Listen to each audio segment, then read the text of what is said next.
Right now at noon, investigators look into the cause of this Independence Day house fire. The good news is our severe threat not nearly as high as it was earlier, and the other good news, more rain still on the way. We'll take a look at that forecast coming up. And Scotland holds its own coronation ceremony for King Charles III. The 4 states' most watched news starts now. Firefighters investigate fireworks as a possible cause of a house fire in southwest Missouri. This is KOAM News at noon. I'm Tanya Bach. Topping our first 7 minutes, first responders battle an afternoon house fire in Carthage yesterday. The firefighters responded to the Breckenwood neighborhood shortly after 1 p.m. Upon arrival, authorities described the scene as fully involved, meaning it had spread to multiple rooms. The family had already made it out safely, and none of the firefighters were injured. Carthage Fire Chief Ryan Huntley says spent fireworks had been placed in a trash can next to the structure. He says that area is where the fire originated. Evergy looks to increase electric rates. The company filed an application with the Kansas Corporation Commission requesting an increase for both Evergy Kansas Central and Evergy Kansas Metro. Now, Evergy Kansas Central includes Pittsburgh, Parsons, Fort Scott, and Independence. If approved, residential customers in those cities could see an average monthly increase of more than $14. The Kansas Corporation Commission has scheduled 3 public hearings for customers to learn more. Those hearings will take place on July 11th in Topeka, July 13th in Overland Park, and July 27th in Wichita. You can find more information about the increase and the upcoming hearings on our website at KOAMnewsnow.com. Well, storms blew through parts of the 4 states overnight and this morning, and there could be more to come. Chris Warner joins us with a first look at the forecast. Yeah, we definitely have more thunderstorms on the way, but the good news is for the rest of this afternoon, thanks to the rain that has just been kind of lingering around the area and the cloud cover, we're not seeing nearly as much destabilization as was expected, so our severe threat's gone down a bit. Let's take a look outside. And there it is. This is the MoDOT camera, 20th and Range Line in Joplin. We've got some cloud cover out there. Did have some rain showers about an hour ago, but those have since cleared out, but more on the way. KDOT camera rather at 69 and East 520th Avenue, just south of Pittsburgh, showing cloudy skies as well. Here's the Skywatch storm tracker. We've just got light rain showers kind of spread around the region, maybe even a couple of rumbles of thunder, but because of all of that and the cloud cover, take a look at what's happened to our severe threat for today. We had that elevated risk all the way through here, and now all we have is this low-end risk in our southern counties. So that's some good news. We still have the same low-end risk for the first half of our Thursday, though, and we'll talk more about those incoming storms a little later. And then Friday, that's still there for that elevated risk for some scattered thunderstorms that could be strong, possibly severe.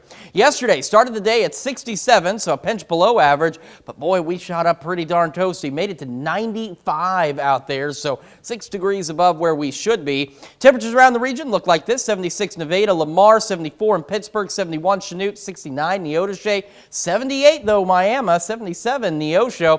Quick look at what we're keeping an eye on. We still have those strong severe thunderstorms possible later this evening and into our Thursday and Friday. Temps are still going to be a bit cooler this week, at least briefly. And of course, as we mentioned, we got those thunderstorm chances through Friday. We'll take a look at that full forecast and tonight's storms here in just a few more minutes. Tanya? All right, thanks, Chris. Topping Nation Watch, a surprising discovery at the White House, a bag of suspicious white powder believed to be cocaine. The Secret Service found the white substance in an area accessible to tour groups Sunday evening during a routine check.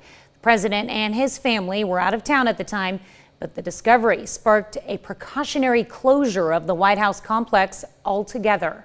D.C. Fire called in to investigate and quickly determined the item to be non-hazardous.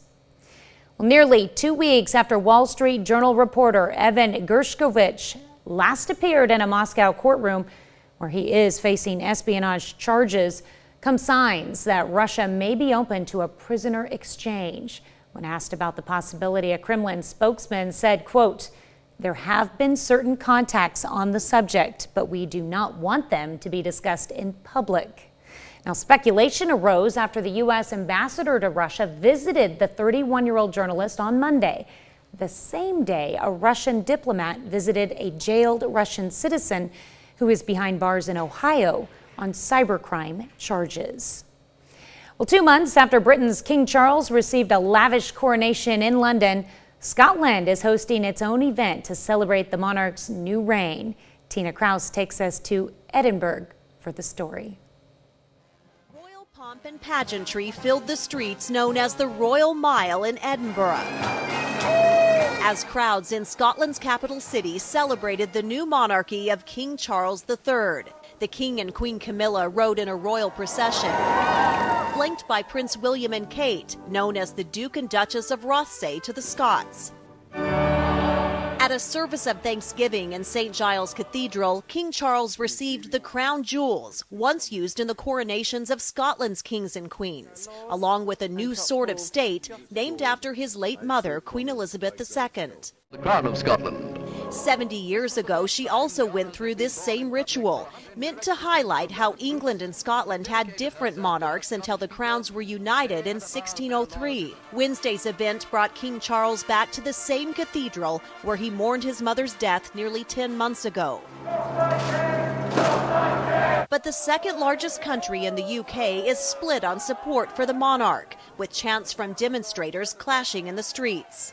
The 74-year-old is looking to strengthen ties with Scotland to show the 1,000-year-old monarchy remains relevant in modern Britain. Tina Kraus, CBS News. Although Scotland has been bound to England and the United Kingdom since 1707, some are looking to break those ties to become an independent nation. Scotland's national government is calling for a second independence referendum. That's a look at today's top stories and weather in our first 7 minutes. Up next on KOAM News at Noon, from coolers to speakers to fire pits, everything you need to know to get the hottest products for summer. And later, we're making thick, frosty chocolate shakes in the Mr. Food Test Kitchen. Well, if you're having a pool party or just grilling outdoors this summer, you'll want everything to go perfectly. Michael George introduces us to some of the hottest summer products. If you want to make a splash at your next outdoor gathering, you might want to check out some of this gear. For summer, you think about gadgets that can help you get outside, to share experiences with friends, maybe do some grilling, listening to music. CNET's Dan Ackerman shared the site's picks for the best summer products, including these Mesa tabletop stoves from Solo Stove. You could do s'mores. And this is pretty affordable. Yeah, the little guy is about $80. This is about $110. Turn on the thermometer. The Weber iGrill thermometer costs under $50 and connects to your phone. So I like my steak medium rare. This will tell my phone when it's at that perfect temperature. You get the alerts. You don't have to be here watching the thermometer. This $30 grill set from Grill Light has built-in flashlights. I used to do a lot of nighttime grilling, late evening grilling, and I wish I had something like this. And for outdoor speakers, CNET likes the $140 JBL Charge 5. It's water resistant and works as a charger. So you get this a little wet out the pool side, it's still going to work. Drop it right in the pool, it's still going to work. And instead of shelling out a small fortune for a high-end cooler, Ackerman says at $129, this Magellan is a great value, and it opens both ways.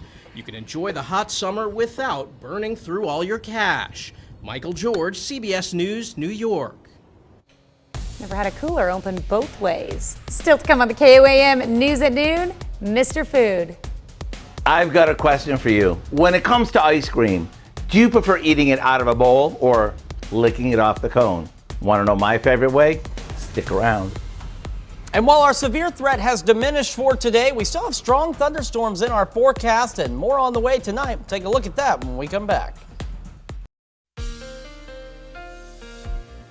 Welcome back to the KOAM News at Noon. So we've had some showers just hanging out over parts of southeast Kansas. A few of us outside of that have gotten a stray shower or two, but the good news is these showers, the cloud cover, all of that has helped to reduce our severe threat for the rest of today. Let's take a look at Skywatch Storm Tracker. There's those showers hanging out in southeast Kansas. And I know with the drought situation, there is not one person in southeast Kansas right now that is complaining about this rainfall. Even back down into northeast Oklahoma, we've had a few little showers trying to extend off of that, and even some heavier showers in parts of southwest Missouri, but no severe weather. And at least for right now, it's going to remain that way. Here's a closer look at those showers in southeast Kansas. We're talking Independence, Coffeyville, Oswego, Parsons, Erie, getting some decent rainfall. It's not terribly heavy, but at least some rain. Out to our west, though, take a look at this group of thunderstorms out to the southwest of Wichita.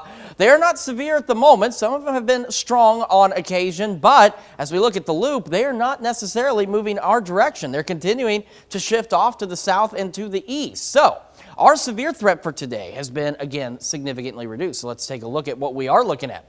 We now just have this low-wind hail risk clipping parts of southeast Kansas and northeast Oklahoma. The only thing that we still have that covers a bigger area is this low-wind wind risk for our southern counties. So we're talking winds 50, maybe 60 miles an hour. So these are for strong, low-grade severe storms across the area. So I know that that is some good news. Nobody wants to deal with the severe weather. We just need that rain.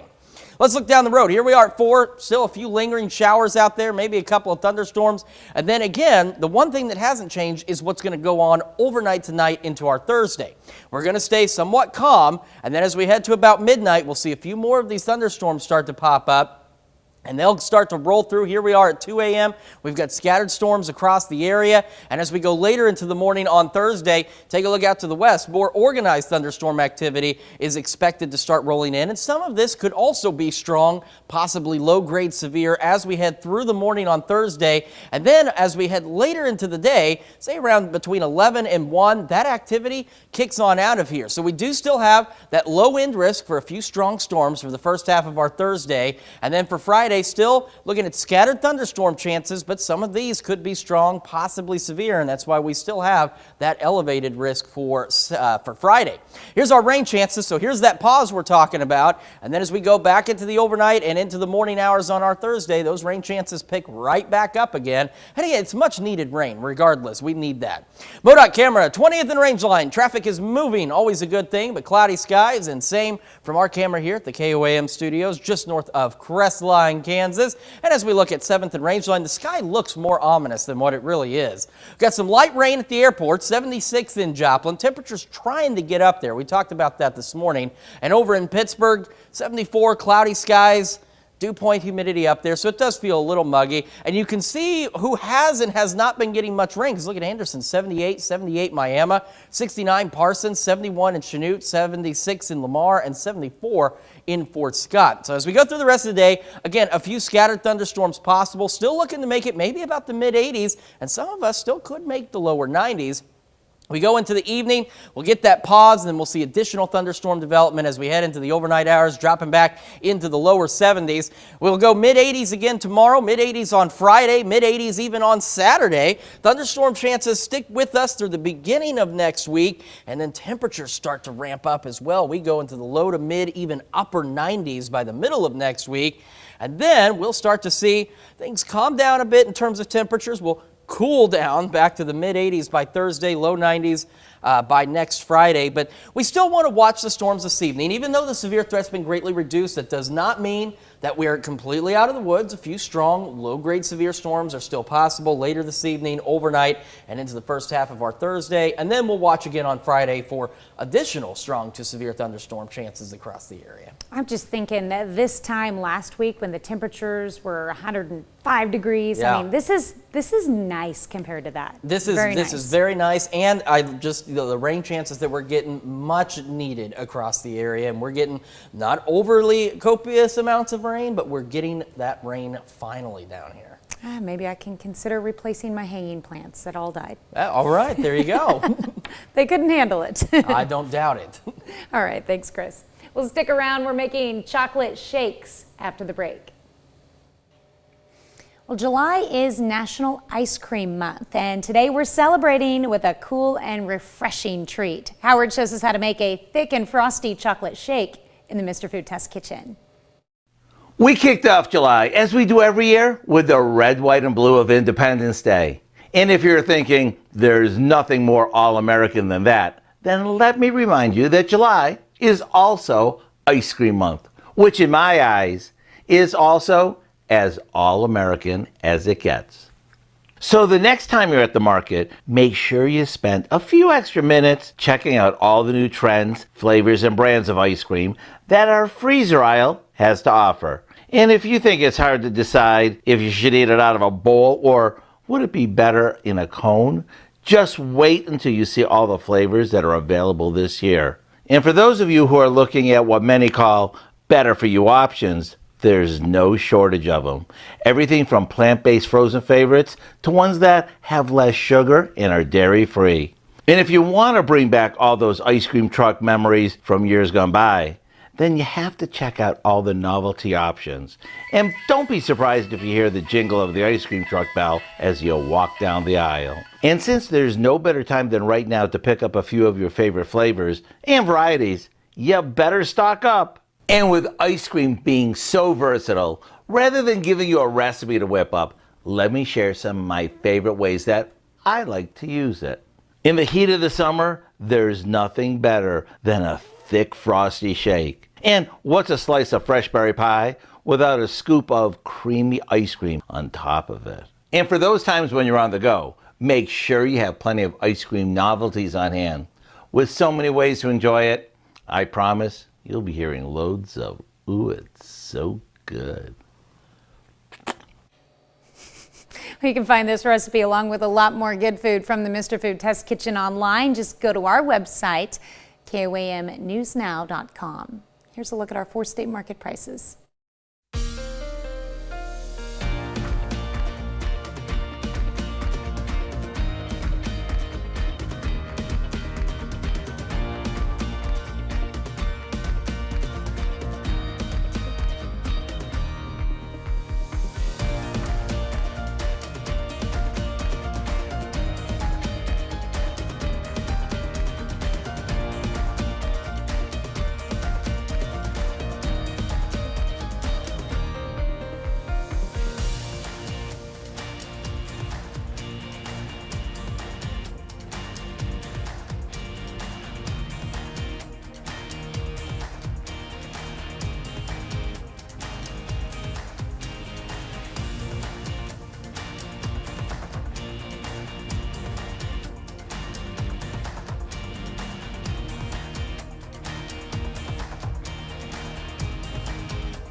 All right, we still got those scattered thunderstorm chances through the afternoon, evening. Could see a few strong storms out there, and as we head into the first half of our Thursday, those will clear out after about, say, noon or 1. Then we've got additional strong, possibly severe thunderstorm chances for us on Friday. Thunderstorm chances stick with us through the beginning of next week. Unfortunately, though, the nice temperatures don't as we go back in the low to mid-90s.